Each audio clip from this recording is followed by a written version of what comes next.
Saudara Romo dan Bapak Ibu dan Saudara sekalian, terima kasih atas kehadiran Bapak Ibu. Sungguh ini suatu yang spontan digerakkan oleh Tuhan sendiri bahwa kita mau mengenang dan menyerap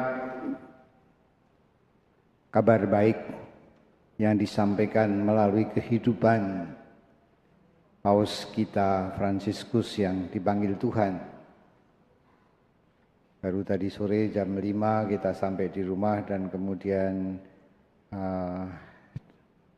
dari Dewan Paroki dan komunitas kabar baik mengusulkan malam ini kita mengadakan suatu tirakatan sekaligus juga mengenang Paus kita, mendoakannya. Suatu yang mendalam dari Paus Fransiskus adalah tampak dari awal dia setelah diangkat menjadi Paus. Pertama-tama dia minta supaya dia mau mengadakan misa. Misa diadakan di tempat para pengungsi di Italia Selatan. Dan bahkan minta supaya altarnya adalah perahu. Perahu nelayan yang dipakai oleh para pengungsi. Dia mau menyampaikan pesan seolah-olah bahwa dia mau merangkul orang-orang yang tersingkir, orang-orang yang menderita, orang-orang yang terasing. Dan itulah yang sangat mendalam di dalam karyanya. Bahwa dia hadir untuk mereka yang terpinggirkan, hadir bagi mereka yang ada dalam penjara, hadir bagi mereka yang miskin, hadir bagi mereka yang menderita. Tangan kasihnya seolah-olah mau mendekap mereka. Dia mengunjungi orang-orang yang menderita dan bukan hanya mengunjungi tapi menyapa, bersalaman, bahkan merangkul orang-orang yang menderita, juga anak-anak kecil. Ini gambaran yang luar biasa bahwa seolah-olah dia mau mengatakan kepada kita semua, di dalam penderitaan-penderitaan yang kita alami dalam dunia ini, janganlah kita lari, jangan pula menghindar, tapi kita mau mengalahkan penderitaan itu dengan merangkulnya. Dengan berani dia datang kepada orang-orang yang berbeda-beda keyakinan untuk merangkul. Dan itu kesan yang mendalam yang kita alami ketika Paus berkunjung ke Indonesia. Hampir semua pihak dirangkulnya, disapanya. Tangannya menjabat mereka semua yang berbeda. Bahkan dia merangkul orang-orang yang rupanya setiap orang yang menderita ingin mendapatkan pertolongan, uluran tangan. Dan tangan Paus ada di sana. Tadi sore saya kaget karena ada beberapa saudara kita yang bukan Katolik. Ada Pak Polisi, ada juga Pak Tentara yang bukan Katolik. Ya, ada juga satu ustadz WA saya mengucapkan ikut berduka cita. Ya. Dan ini suatu gambaran bahwa kehadiran Paus rupanya menyentuh hati mereka. Sehingga bukan hanya kita yang kehilangan, Tetapi orang-orang yang berbeda pun merasa kehilangan. Mereka merasa tersapa ketika Paus datang ke sini. Mereka ikut merasakan kehadiran kasih Tuhan melalui Paus yang kita cintai dan mencintai kita dengan kehadirannya. Dia memerlukan mengunjungi Indonesia, Timor Leste, Papua Nugini, bahkan tempat yang terpencil dari Papua Nugini. Dia datangi dengan menyewa khusus jet dari Australia di luar rencana. Karena apa? Karena di sana ada seorang misionaris dari Argentina di tanah yang terpencil. Dia berjanji dia akan datang dan dia memenuhi janjinya. Bapak Ibu dan saudara sekalian, pepatah mengatakan bahwa action speak louder than word. Bahwa tindakan-tindakan itu bersuara lantang daripada kata-kata. Dan kehadiran Paus adalah suatu action, suatu tindakan nyata. Dia tidak banyak dengan kata-kata indah, tetapi dia melakukan keindahan. Dengan senyumannya, dengan lambaiannya. Ketika di Indonesia kita melihat dia membuka kaca dan dia melambaikan tangan untuk semua orang di pinggir jalan, bahkan semua orang yang berbeda-beda. Seolah-olah dia mau mengatakan bahwa cinta, kasih melampaui semua perbedaan-perbedaan. Dia bagikan lautan yang luas, menampung sungai-sungai yang kotor untuk dibersihkan. Seberapa banyak sungai dia tampung di dalam keluasan hatinya, di dalam keagungan cinta Tuhan di dalam diri Paus Fransiskus. Tangannya yang halus dan hangat dirasakan oleh para pengungsi, narapidana, anak-anak kecil, dan orang-orang miskin dan mereka yang terbuang. Dia meninggal pada hari Raya Paskah, setelah hari Raya Paskah.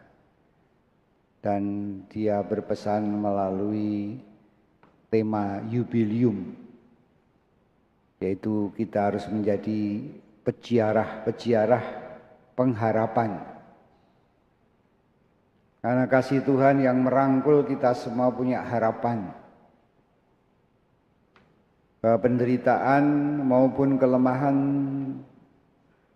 bahkan kematian tidak mematikan harapan. Tetapi justru menyalakan harapan itu. Dia meninggal wafat pada hari Kartini. Dan pesan Kartini jelas, habis gelap, terbitlah terang. Itulah pengharapan, bahwa terang selalu ada dan tidak pernah lenyap dari penderitaan. Sebelum Paus meninggal, Romo Suto meninggal. Dan menurut saya dia orang yang hampir mirip seperti Paus. Seorang perwira angkatan laut tituler yang merangkul para korban-korban tapol G30S PKI. Dalam pembicaraan saya dengan para imam, kita heran bagaimana Romo Suto bisa membantu korban-korban G30S PKI yang begitu banyak. Mereka yang ditinggalkan karena G30S membutuhkan tentu saja keluarga, janda-janda, dan orang anak-anak yang membutuhkan uang untuk bisa hidup, untuk bisa meneruskan pelajarannya.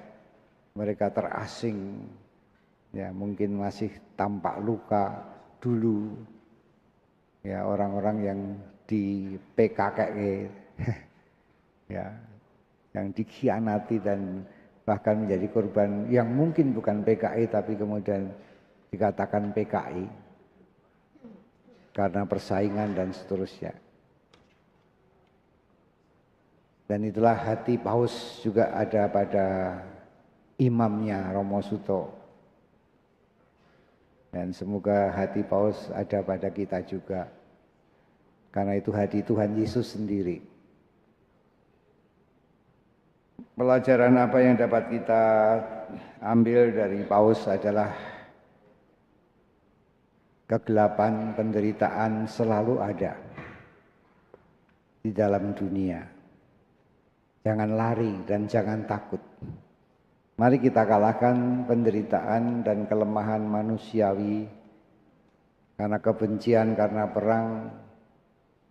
Kita rangkul dengan kasih sehingga kita selalu punya harapan. Habis gelap, terbitlah terang.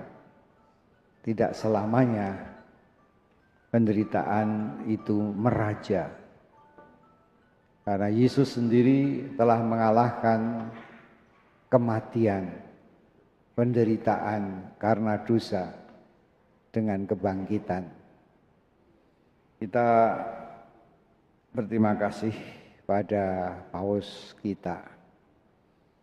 Seolah-olah dia mengatakan dua hal. Yang pertama, Christ has no hand but yours. Yesus tidak punya tangan lagi, tetapi saudara adalah tangan-tangan Kristus, tangan-tangan Tuhan. Tangan-tangan Paus yang membelai, berjabat tangan, memeluk, dan yang menghangatkan orang-orang yang tersingkir. Seolah Paus mau dengan semangat mengubarkan api cinta. Dalam bahasa Latin dikatakan amor vincit omnia. Cinta mengalahkan segalanya. Dan itulah perjuangan kita semua. Marilah kita kalahkan dunia dengan segala penderitaan akibat dosa dengan cinta. Cinta yang tidak pernah gagal. Love never fail. Dan itulah yang dihibahkan Paus kepada kita semua. Kita diberi hibah, belas kasihan, keberanian, dan semangat api yang tetap bernyala, penuh dengan pengharapan-pengharapan. Terima kasih pada Paus Fransiskus yang telah menjadi kabar baik bagi kita semua. Kita semua punya kekuatan cinta yang ditanamkan Tuhan di dalam hati kita masing-masing.